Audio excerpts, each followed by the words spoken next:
Support for this podcast is brought to you by the Wyoming Humanities.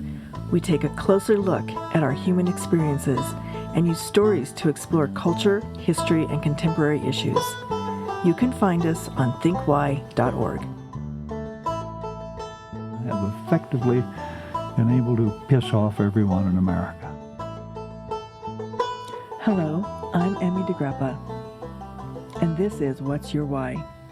Each week we bring you stories asking our guests the question why.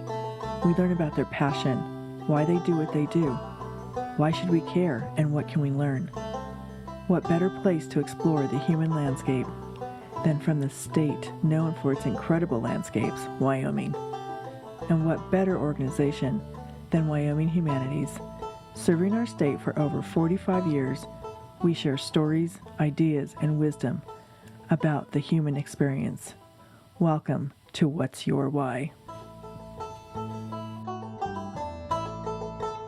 Today we are talking to former Wyoming U.S. Senator Alan Simpson.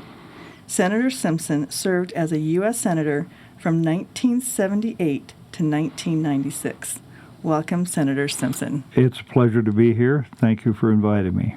We are so fortunate to be able to talk to a senior statesman of Wyoming, and I feel privileged because you've done so much in your career. I could have read your whole bio, but then we'd be done with our interview because it's so long. But I wanted to really talk to you about your passion for politics, why you entered into the political arena, why you think it's important, and just the future of our young generation and what they should be thinking about. Well, you could launch into the usual stuff of love of state and love of country and wanting to do something and pay it back and pay it forward and all the rest, and that would be nice and that would be true too. But for me, I had watched my dad serve as governor of Wyoming, and my mother was the first lady of Wyoming, as they referred to her, and she was a first lady in every respect. And then Dad ran for the U.S. Senate, was elected, and I was married to a beautiful woman from Grayville, Wyoming, named Ann Schroll, for 62 years now.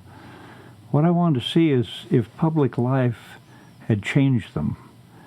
Did it disrupt their marriage? Did it disrupt their parenthood? Did it mess them up? Because I'd seen plenty of guys who'd been in politics and lost their own respect and their livelihood and their marriages and their children. So I decided to get in and be a legislator. You want to know what you want to do. I couldn't administer my way out of a paper bag. I couldn't govern anything, but I knew I could legislate because I loved to draft things. I'd been a city attorney, been an assistant attorney general, and I could draft something and bring it to life and then bring it to the floor and amend it and have the floor debate and then take it to the other body and then avoid a veto and on and on and on. And that's what I loved and that's what I did. So I was fortunate to be a legislator, and that was my bag. So did it change your life and change your marriage? How did you cope with all the heavy work and the workload and having children? Well, a sense of humor surely helps, and not taking yourself too seriously. And, I used to get a little flack for that. Simpson's not serious. No, sometimes he's not, but he takes himself seriously, and he takes his work seriously, and I do my homework seriously. And there's a reason for me, at least, to work my head off and try to be the best I could, is just for one simple reason, so you won't make an ass of yourself. There's no great star in the sky or following the golden chalice. No, and I loved the work. I loved the people. I loved working with guys on the other side and on my side. I loved controversy. I love controversy. I'm the master of lost causes, and I've achieved life's ultimate goal at 85 with all the things I've done, the Iraq Study Group, the National Commission on Fiscal Responsibility and Reform, and the Common Good, and the Americans for Campaign Reform on an America. Now that's something to take to Yes, your grave, right? You can brag about that. It just brightens your whole day. What do you want to say to your grandchildren, to the younger generation? What should they be focused on? in American politics and in global politics, too. Well, don't make fun of politics and don't make fun of politicians, because guess what? Democracy is politics. You can't have democracy without politics. So don't sit in the lofty chair and say, I believe in America and democracy or the republic, whatever you want to talk about, and then hate politicians. They're all slobs, they're all crooks, they're adulterers, they cheat, they steal, on and on, which is a stereotype that's not true. I met so many fine people in political life, Democrats and Republicans and independents alike. So you just tell them, look, do the best you can, stay in the middle of the road, and plow as much as you can. Stay out of the furrows and the ruts on the left and the right. And if you're damned if you do and damned if you don't, then do. And don't just sit and bitch and whine and moan about your government. I mean, here, Ann and I, at the age of 83, 82, that was 3 years ago, we didn't like what was going on in our Park County Republican Party. So guess what? We ran for precinct committee man and woman. So now we're precinct committee man and woman in District 25-1, which is where you start at the very beginning. And that's how these other people took over the party. We were all asleep.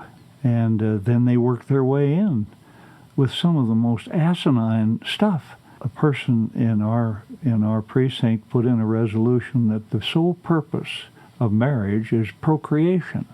Well, I waited till the end so I wouldn't get too ringy, and I got up and I said, about this resolution here, if anyone really believes that, you're missing a hell of a lot of fun. Well, she clutched her shriveled bosom and fell back in her chair, and that was the end of that. I mean, honest to God. Or get rid of the 16th Amendment. What is that? It's the income tax. Well, what do you replace it with? Well, we'll find the money to it's $1.5 trillion a year. So, I mean, or move the capital to Shoshone. Well, I said, that's brilliant. Well, it's in the center of the state. Yeah, well, yeah, that's what we'll do. Of course, we'll do it on the cheap. I mean, finally your mind snaps and you get in the game. So, if you don't like what's going on, get in the game. But don't come to me and whine about your government or the state legislature. Give me a break. If you don't like it, get in the game. I'm not very sympathetic to people that just have great ideas how to bitch. Well, let me ask you this then. Is there room for a third party? Do you have to either be a Republican or a Democrat? Can you be an independent? What do you think about that? Well, you can, and many people are. I think half the people of the United States, I think, are independent or register that way now. And doesn't surprise me. They're fed up with the Democrats and they're fed up with the Republicans. I mean, look what's happening. Bizarre activities in both parties, which were well portrayed in the primaries. The Bernie Sanders people are still smoked about Hillary, and up in our land, the Cruz people are still wondering what happened to them, and they're probably going to try to vote against Trump. I mean, I don't know. I can't figure it all out. All I know is that the parties will either have to come back from obscurity and absurdity and drop the social issues which are so bitterly, gays and lesbians, we're all God's children. You don't have to believe that, but we are. And it's the law of the land, or abortion. Abortion is one of the most horrible things I can imagine. I'm a man, so I can't imagine it, but I say that it's a deeply intimate and personal decision. So what is this business of a party, my party, which whole theme is government out of our lives, the precious right of privacy, and the right to be left alone? That's a great Wyoming philosophy. Well, then give up this other stuff where you're intruding in everyone's life. You can't be a fake, and that's hypocrisy and total fakery. We're given lessons on morality while you're diddling your secretary. I don't need to hear that. Don't give me any more of that. So, But first of all, this is a great group you represent, the Wyoming Humanities Council. Go ahead. And I was going to ask you about that. I was going to ask you, why do you think the humanities are so important in education? Well, those are the softening agents of life. Politics is barbaric. I know better than anyone. If that's all your life is just be in politics and just run around like a chicken with your head cut off, figuring how do I get reelected, without doing anything, without getting into too much controversy, by giving up pieces of myself all my life because I wanted to be a U.S. Senator, wanted to be governor. So you give away pieces of your life and finally there's nothing left of you. You have to have the softening agents of life. The softening agents are music and art and theater and poetry and the movies, if that's what you want, or the visual arts, or ballet, or Tchaikovsky, or Beethoven. I mean, the whole universe of stuff to take your mind off the ragged, rugged edges of life. And there's nothing more ragged or rugged than a politician trying to spend the rest of his or her days for one simple thing, trying to get reelected. Mm-hmm. So those are important. They're important to my wife and myself and our children, and they have fortunately picked up on that so that they never get too serious, never get so bad that they don't smell the flowers. You know, if you keep your nose to the grindstone rough and you keep it down there long enough, soon you'll find there's no such thing as birds that sing and brooks that babble. Soon 3 things will your world compose, just you, the stone, and your damn red nose. It's a marvelous thing. I love that. That's beautiful. Too. I think I didn't quite say it right, but it sounds good. One time you said, let's see, in an interview in 2015, you said, money's dominance over politics isn't merely one problem of many our country faces. It is the problem. Do you still believe that statement? Is it getting worse, and what can we do? Oh, it's terrible. And, I'm a lawyer, so you're not supposed to remain highly critical of your highest court. But let me tell you, that Supreme Court decision on money was the worst, goofiest type of decision because the First Amendment was for a person.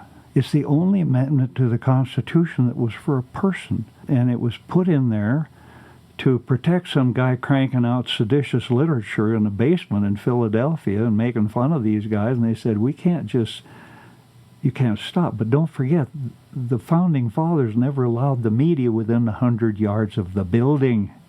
There's a reason for that. They got their work done. It was contentious. It was passionate. Slap each other around, then go drink port all night, and then come back and do it again. And the media was not allowed to say anything, to even be there, so that they wouldn't come out with a little piece like they do. Now we have 24/7 of picking a little piece. I knew as I did this, they follow you around all day and you get tired, and they're waiting for one slip. They're not waiting for anything positive. They're waiting for one little gaffe, and that's the headline. Stupid would be another word. They're not interested in clarity. They're interested in conflict, confusion, and controversy. So that makes a real tough working arena. I liked where you were going with that because you were talking about money's dominance over politics. It's anonymous. The Supreme Court decision said that a corporation has the First Amendment right of speech. That is so twisted because only an individual has that. But anyway, they did it, and then you can contribute as much as you want, and you can do it in a clandestine or secret manner, anonymously. That's the destruction because the American people are pretty smart. They've always been smarter than their politicians. American Wyomingites have always been smarter than their politicians. That's why we're still here. But let me tell you, when a little guy says, I was going to give $10. But why should I give? I read in the paper the other day that this guy had a PAC named, Snake's PAC or whatever it is, and got $25 million. So they don't need me anymore, and so they think, well, they must be corrupt. And it's a perfect idea to think that you might be corrupt by getting $2 million anonymously from somebody. For what was the reason for that person's contribution? Access, of course. An advantage, of course. So if we kept fooling ourselves there, and so I'm working with Bill Bradley, Senator Bradley, and Democrats and Republicans alike to do something about campaign finance reform and get money out of the system, maybe even with the constitutional amendment. Wow, I appreciate that. Thank you so much. Well, you won't appreciate it, but You just go ahead. If you were waiting for a program and disgust, you get plenty of that every day. But if you're waiting for praise, don't hold your breath. Just go do something. Just go do something. That's great advice. Get off your can and get in the game. Take part or get taken apart. The beauty about the way you handle it is that you just let go of it. You don't take people's criticism and make it part of your body and your heart and soul. No. So I think that's the hard thing when you get into public life is, can you let it go? Well, that's the toughest part. And a good politician knows how to let it go, but the unfortunate part, their spouse and their children and their mother and father don't have that same ability. I remember when I was in office, Ann and I'd get my foot in it, which I did with regularity, and I have a 16.6E shoe. And Ann she'd say, well, you brought it on yourself, you did. But then when our son ran for office, and somebody, boy, she was like the eagle flying off the cliff with her talons out. I said, Ann, you never protected me like that. No, but you got yourself, and this is our little boy. So that's a good mom. It is a good mom. That's a good right. mom. A good woman, too. Anyway. Thank you. Thank you for taking your time to talk with me today. Well, we'll have some fun here tonight with Mike Sullivan. You think I'm going to be civil to that rascal? We're going to tear him limb from limb. All right. He's a dear friend. I know. Thank you. Thank you for joining us for this episode of What's Your Why, a production of Think Why, Wyoming Humanities. This has been executive producer Emmy DeGrappa. Please subscribe and never miss a show. For more information, go to thinkwhy.org.